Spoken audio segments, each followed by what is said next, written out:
প্রিয় দর্শক, এই মুহূর্তে গাড়িতে সাদা জামা পরা যে লোকটাকে দেখতে পাচ্ছেন, উনি ঢাকা মহানগর বিএনপির সদস্য সচিব ছিলেন, সাবেক ফেনীর কৃতি সন্তান রফিকুল আলম মজনু। মজনু ভাইকে আমরা দীর্ঘ বছর ধরে চিনি, একজন সাংবাদিক বান্ধব এবং কর্মী বান্ধব নেতা।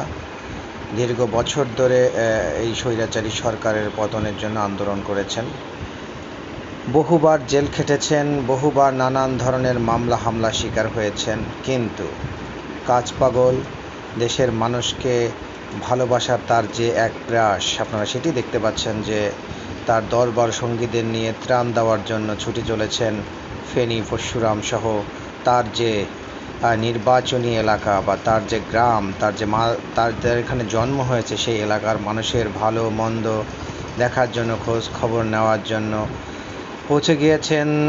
একেবারে প্রত্যন্ত অঞ্চলে ছুটে গিয়েছেন, মানুষের কাছে দিয়েছেন ত্রাণ এবং নিয়েছেন মানুষের ভালোবাসা এবং দোয়া। এবং আপনারা দেখতে পাচ্ছেন স্মরণকালের ভয়াবহ যে বন্যা হয়েছে, এক কঠিন বন্যা শিকার হয়েছে ফেনী, নোয়াখালী সহ আশপাশের প্রায় 10টি জেলার মানুষ।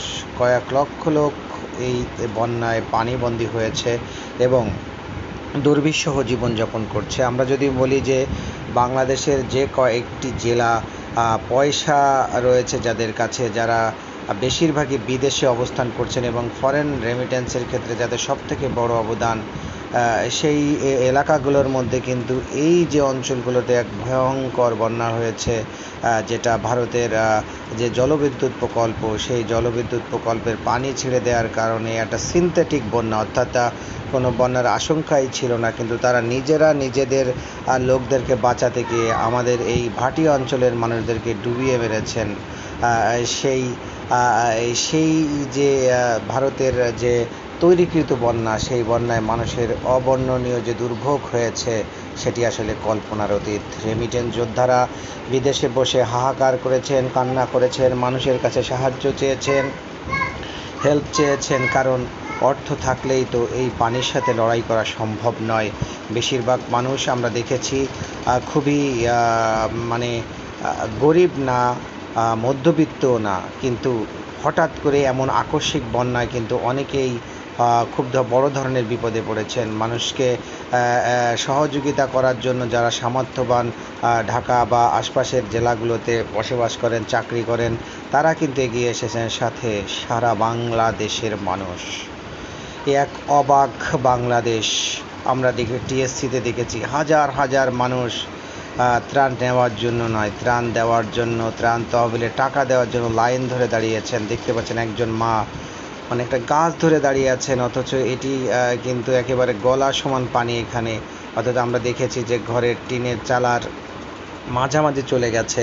যে কোনো জায়গায় ঘর করলে কিন্তু একটা উঁচু জায়গাতে ঘর করা হয়, সেটা আপনারা সবাই জানেন। তারপরেও যদি পানি এতটা হয়, তাহলে ধরে নেওয়া যাচ্ছে যে প্রায় 10 ফিট 12 ফিট, কোথাও তারও অধিক পানি কিন্তু এই ফেনী সহ আশপাশের যে এলাকা, ফুলগাজী, পরশুরাম, লক্ষ্মীপুর, নোয়াখালীর যে অন্যান্য বেগমগঞ্জ সহ সব এলাকাতে কিন্তু এই রকম পানি হয়েছে। মানুষের এই দুর্বিষহ কষ্ট, মানুষের যে যন্ত্রণা, মানুষের যে এই যে খাওয়া, শোয়া, ঘুমানো বা নানান ধরনের জটিলতা, এটি সত্যি দেশবাসীকে নাড়া দিয়েছে। এবং আমরা দেখতে পাচ্ছি এক কাজ পাগল মানুষ রফিকুল আলম মজনু, তিনি কিন্তু ছুটে গিয়েছেন এবং মানুষকে সহযোগিতার জন্য তার যে ইচ্ছার বহিঃপ্রকাশ আমরা দেখতে পাচ্ছেন। একটি ট্রাক্টরে করে সেখানে কিন্তু প্রচুর পরিমাণে ত্রাণ সামগ্রী নিয়ে পৌঁছে গিয়েছেন। মানুষের ভালোবাসা এবং মানুষের তার প্রতি যে এক্সপেকটেশন, সেই এক্সপেকটেশনের জায়গায় কিন্তু তিনি ফুলফিল করার আপ্রাণ চেষ্টা চালিয়ে যাচ্ছেন। আমরা দেশনায়ক তারেক রহমানের নির্দেশ পালন করার জন্য একেবারে প্রত্যন্ত অঞ্চলে, কখনো ট্রাক্টরে করে, কখনো নৌকায় বা কখনো এভাবে স্পিড বোটে করে একেবারে মাইলের পর মাইল পাড়ি দিয়ে একেবারে দুর্গত এলাকা, যেখানে মানুষ ত্রাণ নিয়ে পৌঁছাতে পারে না, সেখানেও কিন্তু পৌঁছে গিয়েছেন রফিকুল আলম মজনু।